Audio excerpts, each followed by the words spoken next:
जय हिंद दोस्तों, एक बार फिर से आप लोग का बहुत बहुत स्वागत है हमारे ऑफिशियल यूट्यूब चैनल अविजन एसएससी बैंक एग्जाम्स पे। मैं हूँ आप लोगों के साथ उर्वशी सिंघी और आज का जो हमारा टॉपिक ऑफ डिस्कशन दोस्तों रहने वाला है वो रहने वाला है top 10 current affairs based on 1 and 2 मई 2022। आशा करते हैं कि आप लोग सब लोग घरों में बिल्कुल अच्छे होंगे, सुरक्षित होंगे। सेशन को स्टार्ट करने से पहले दोस्तों मेरी आप लोगों से एक छोटी सी रिक्वेस्ट रहेगी कि जो भी हमारे चैनल पर नया जुड़ा है या फिर वीडियोस को पहली बार देख रहा है, make sure that you hit the subscribe button, also don't forget to press the bell icon, also share this video with your friends as well।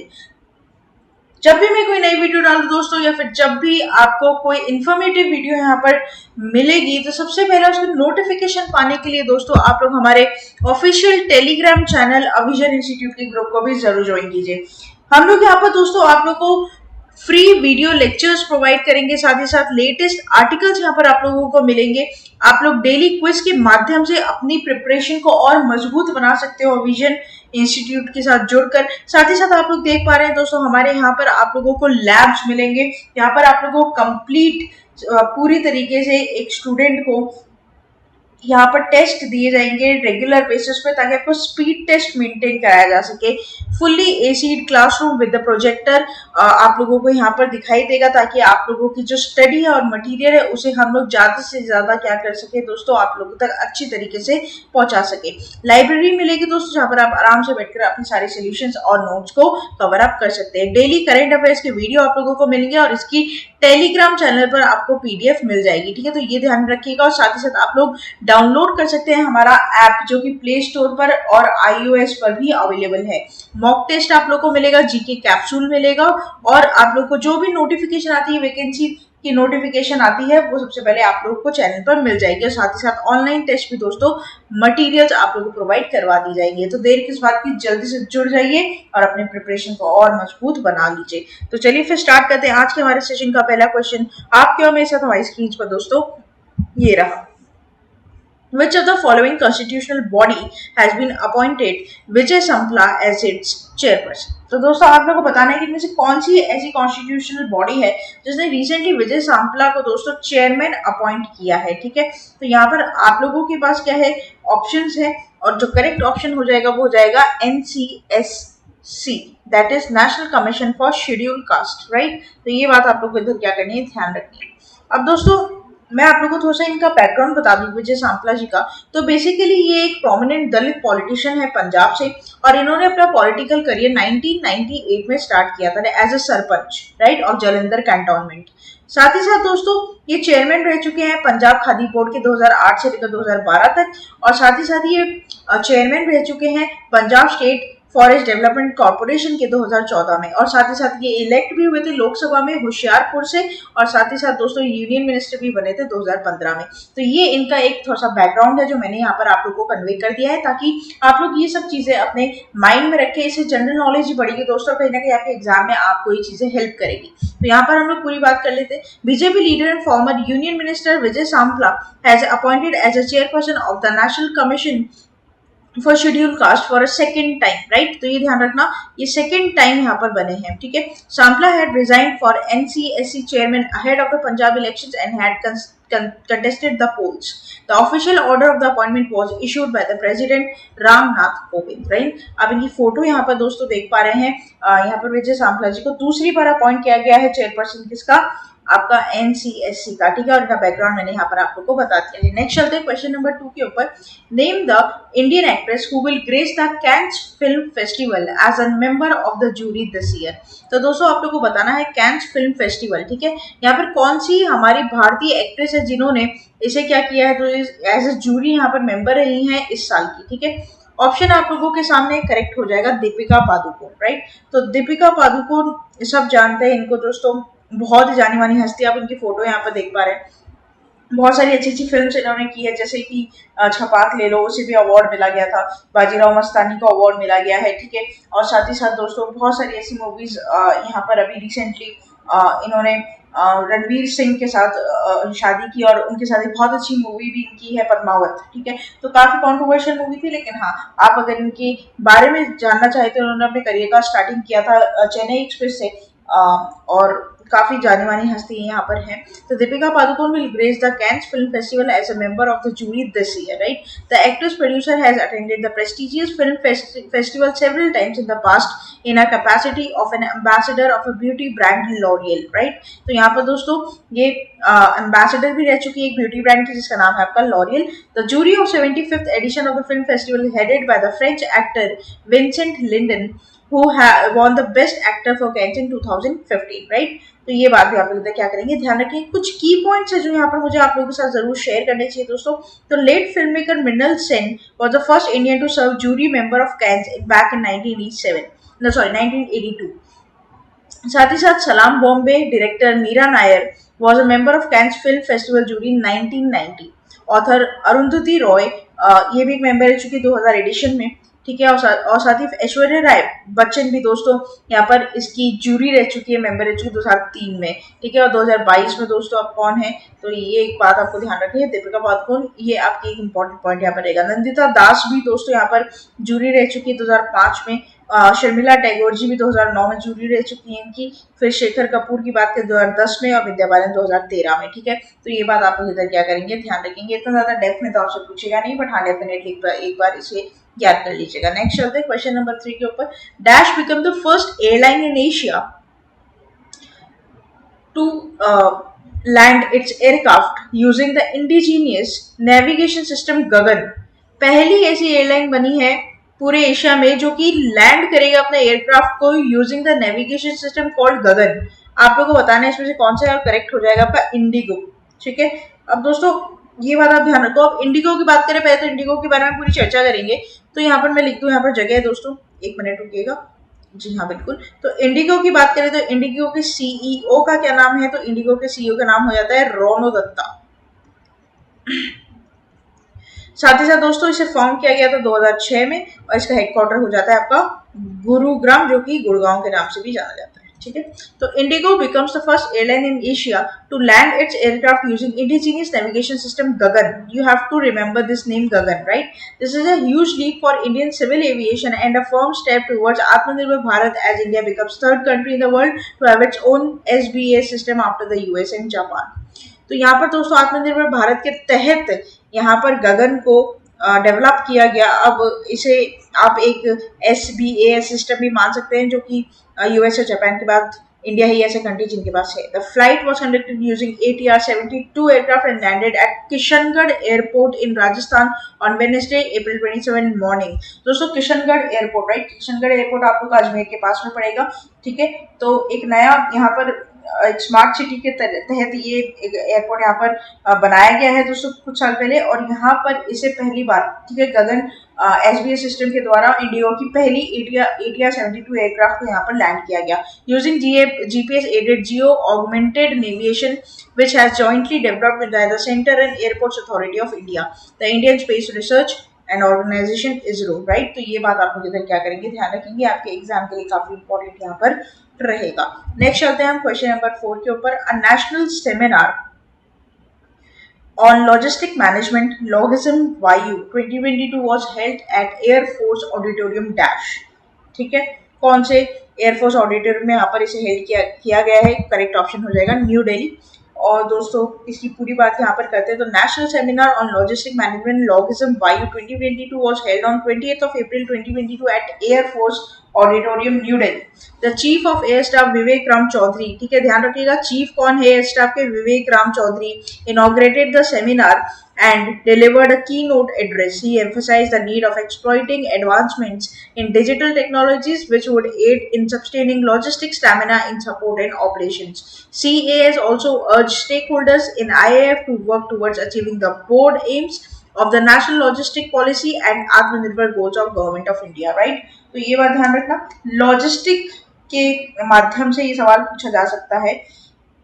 तो आपसे बस इसे पॉइंट टू पॉइंट आप लोग इसे ध्यान रखिएगा, पॉइंट के ऊपर यहाँ पर आपसे क्वेश्चन इसमें नहीं पूछा जाएगा। नेक्स्ट चलते हैं, name the winner of Indian pharma leader of the year award. तो यहाँ पर आप लोगों को बता रहा है कौन सी कंपनी ने Indian pharma leader of the year award का खिताब जीता है, विनर कौन रहा है। ऑप्शन आप लोगों के सामने करेक्ट हो जाएगा आपका सिप्ला लिमिटेड। दोस्तों बहुत आपने नाम सुना होगा, दवाइयों के पीछे देखा भी होगा, सिप्ला है ना, रेनबैक्सी भी देखा होगा, सिप्ला भी देखा होगा, तो आप लोगों को ये ध्यान रखना है। अच्छा चलिए बात कर लेते हैं दोस्तों। तो यहाँ पर कौन सी कैटेगरी में Indian pharma leader of the year के अवार्ड में सिप्ला यहाँ पर विजयी रहा है। तो Indian pharma award 2022 and medical device award 2022 were handed over by the minister state of ministry of chemical and fertilisers Bhagwanth Khuba. ठीक है, the awards were handed over during the 7th edition of Indian Pharma and Indian Medical Device 2022, which was organized by Federation of Indian Chambers of Commerce and Industry and the Department of Pharmaceutics. Like, तो ये ध्यान रखना कौन सी minister ने यहाँ पर इसे hand over किया है, साथ ही साथ कौन सा एडिशन है, जो 7th एडिशन है, और साथ ही साथ दोस्तों ऑर्गेनाइज करने वाली फेडरेशन का नाम तो बहुत इंपॉर्टेंट है, तो ये भी आप ध्यान रखना। साथ ही साथ दोस्तों आप लोगों को बता दूं मैं, India pharma innovation of the year में ग्लेनमार्क फार्मा का नाम आया है। इंडियन फार्मा फॉर्मुलेशन में माइक्रो लैब्स का यहाँ पर नाम आएगा दोस्तों।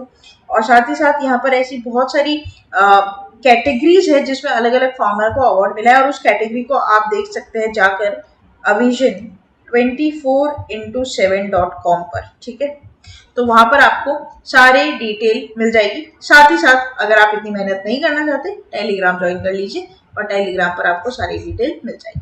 तो चलिए फिर बात करते हैं क्वेश्चन नंबर 6 के ऊपर। Name the author of the book not just a night watchman my innings in the BCCI. तो यहाँ पर दोस्तों आप लोग को बताना है बुक, ठीक है, not just a night watchman my innings in the BCCI, इसके ऑथर कौन है। ऑप्शन आप लोगों के सामने करेक्ट हो जाएगा, विनोद राय। ठीक है, पूरी बात यहाँ पर कर लेते हैं। पद्म भूषण अवार्ड जीते हुए Vinod Rai former 11th controller and auditor general of India CAG रह चुके हैं दोस्तों, है ना। Has authored a new book titled Not Just a Night Watchman, My Innings in BCCI. The book features his 33-month stint as a chairman of the Supreme Court appointed Committee of Administrators of the Board of Control for Cricket in India. The book is published by Rupa Publications India Private Limited, and he was honored with the Padma Bhushan 2016 for civil services, and he was appointed as the first chairman of the Banks Board Bureau 2016. बहुत important, ठीक है, bank board bureau. दोस्तों basically इंद्रधनुष pen के अंदर इंद्रधनुष में 7 रंग होते हैं, 7 कंपोनेंट्स यहाँ पर जोड़े गए थे। ठीक है, और वहां पर 7 कंपोनेंट्स में दोस्तों आप लोगों का दूसरा कंपोनेंट आता है बैंक बोर्ड ब्यूरो का। ठीक है, तो 7 कंपोनेंट्स ABCDEFGH कर जी तक था। ठीक है, जी तक था, ज्ञान संगम लास्ट था।